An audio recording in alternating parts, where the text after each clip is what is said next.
Gaaffii kiyya badhu. Sababa waa'ee Kiristoosiif waliin galtan yookiin tokko taataniif hojii jarri amma jalqaban kana jara wajjiniin walii galtee gootee itti fuftamoo waa'ee biyya galchuu biyya baasuu Awurooppaa galchuu ijoollee musliimaadhaan No, kana. no, no, no, no. Ankara keessa hin jiru. Ankara keessa hin jiru.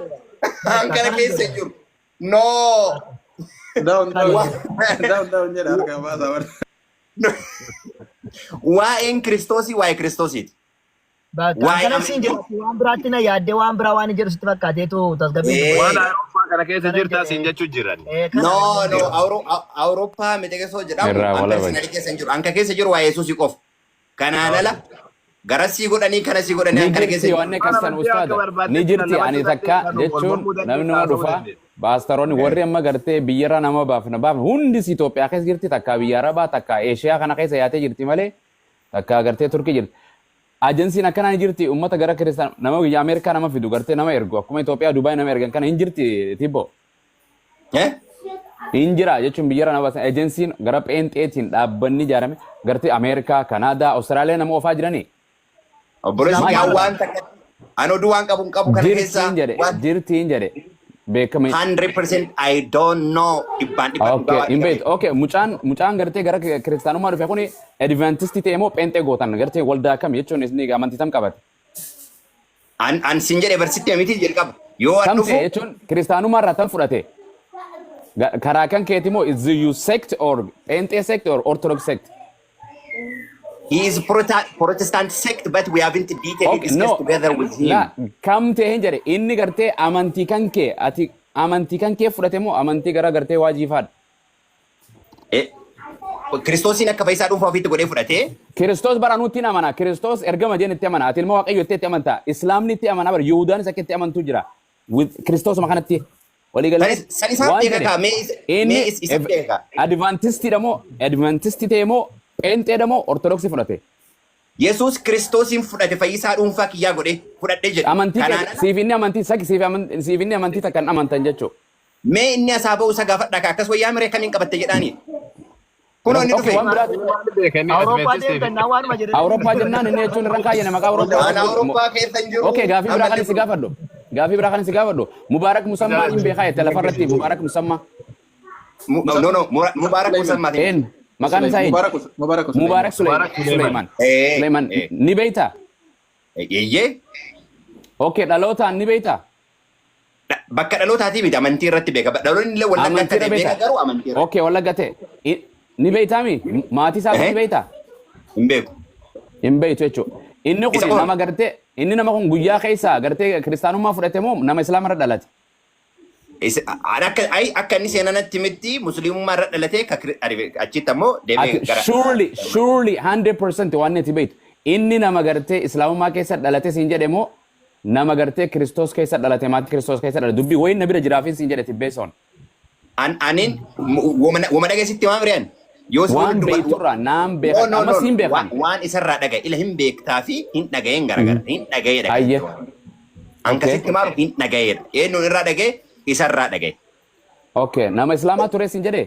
Hope channel irratti yoo viidiyoon YouTube irra illee jira testimony isaa dhagee.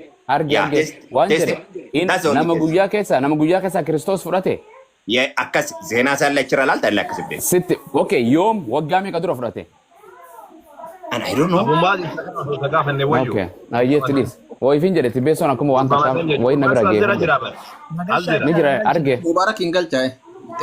Okay, Tibbo galatoomee isin waan ni wal godhuuf miti. Tibbeessoo haga ragaa argannutti gaafa ragaa arganne ammoo walirra ejjechuu laakii haga ragaa dargatin siin tuynu.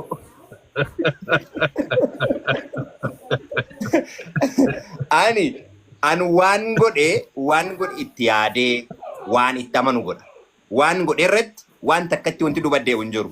Waan godhu irratti kan paabilikaalee hojjedha. Dhosaan waan akkanaa kana. Waan Awurooppaa kana keessa jiraannaan tibbeessoo waan Awurooppaa kana keessa jiraannaan Awurooppaa si oofna kiristaanummaa qabadhu kana keessa jiraannaan akka tasaa ta'ee jechuudha.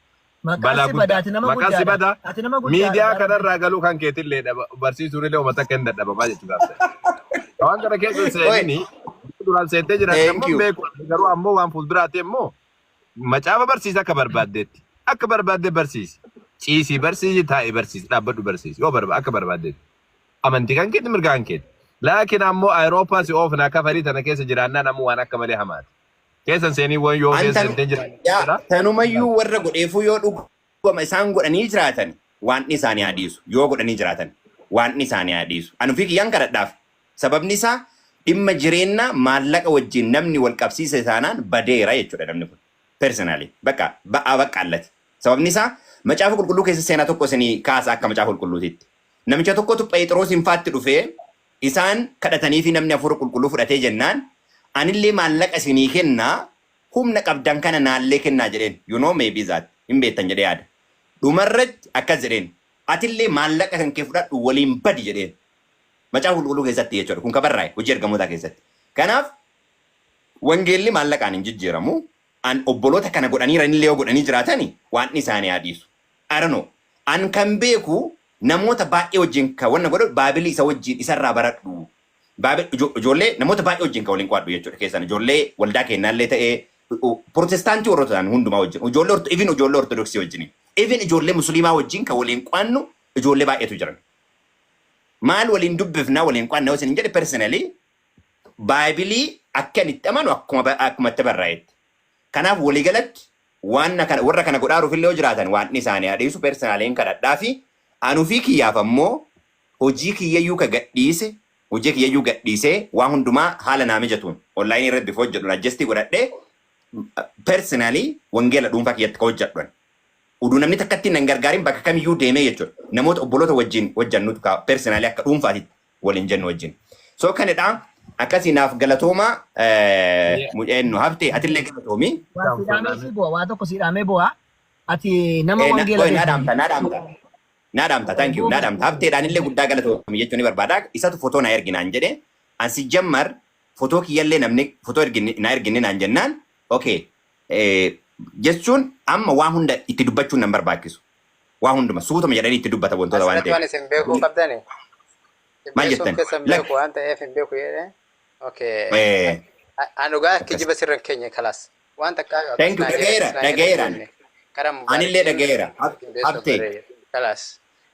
Dhageera anillee galatoome ammumaan fotoo qofaaf wanta fotootiif viidiyoo kanaan durallee naannaa tureef isin wajjin waa wal naqabsiisu deddeebi'ee jedhu. Dhiifama wajjin tibbeessoo wannan jechuu barbaadu osoo isin bu'in dura. Isin bahin dura wannan dhaamuu barbaadu waan tokko jira. Sunis maalidha jennaani muslima narraa barachuu jira yookaan muslima wajjin macaafa qo'annaa ka jedhu namni akkasii sun muslima qabeelaa ta'ee namanu muslima jallataa dhaalun mudil. Sababni isaadha haraama inni kun dhoowwamaadha biijmaa'il muslimiin. Islaamummaa keessatti dhoowwamaadha inni kun. Dalaalun mubiin jallina ifa galaa jira. Namni muslimaa tokko kiristaana wajjin taa'ee macaafa wajjin qo'anna jedhee kiristaana irraa barachuu jechuuni nabi rabbiidha alayhi salaatu wassalaam Umar ibn Khattaab guyyaa tokko Yahudota biraa kitaaba hidhaa fudhatee dubbisee jala nabi rabbiidha alayhi salaatu wassalaam ittiin lolan. Haadha biijmaa'il muslimiin haraam dhoowwamaadha inni kun. Yoo fakkeenyaaf amma ati yoo barbaadde fakkeenya nama gahumsa qabu yoo taate namni kitaaba dubbisuudhaaf isaaf wanna jedhamu islaamummaa dura baruu qaba. Islaamummaa sirriitti baratee erga sana ammoo bifa dabalataatiin macaafota kaan immoo yoo dubbiseetiin jedhe suni daruuraadha. Sanuu mariidhaaf.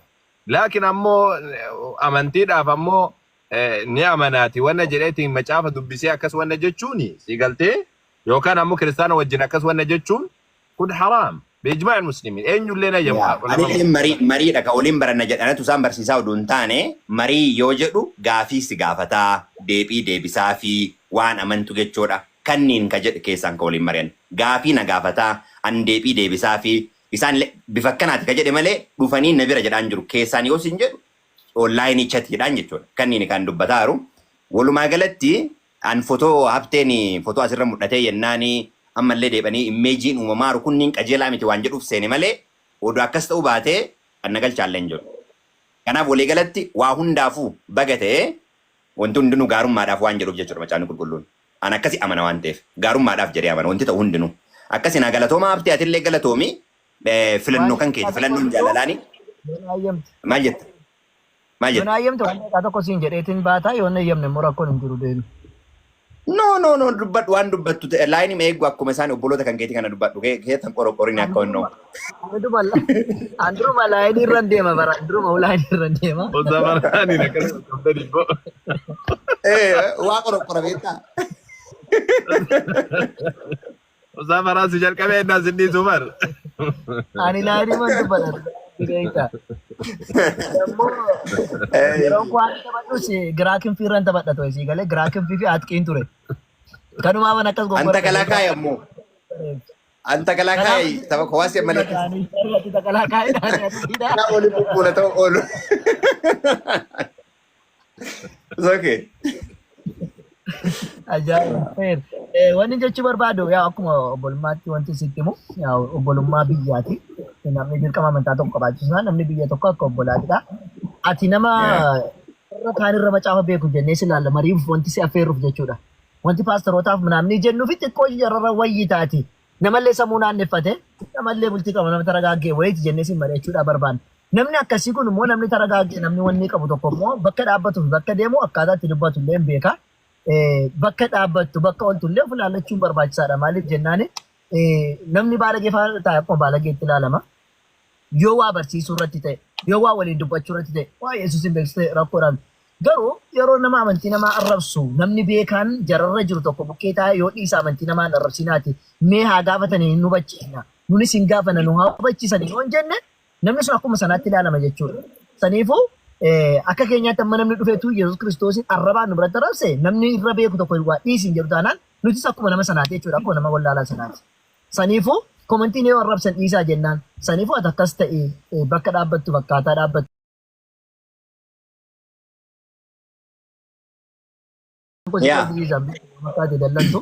Raafanii na godha dhugaa. Fanii na godha xiqqoo ijoollummaa si keessaan dhumane na fakkaata. Ammallee. It's okay, sorry. Miliyooni rekardii godhee ture gaafa eenyu pirezidaantii Maammeen dhufee gaafii gaafataa ture inni gaafii gaafatee jennaan dhumarratti noormaalii gaafii akka gaafatuuf eeyyamnee gaafilee sadii nu gaafatee dhumarratti deebii kenneef deebii isaa deebisaaf ture garuu akka hin gaafanneef jedhamaa ture I think miliyoon ragaa ta'uu ba'uu danda'a achirratti.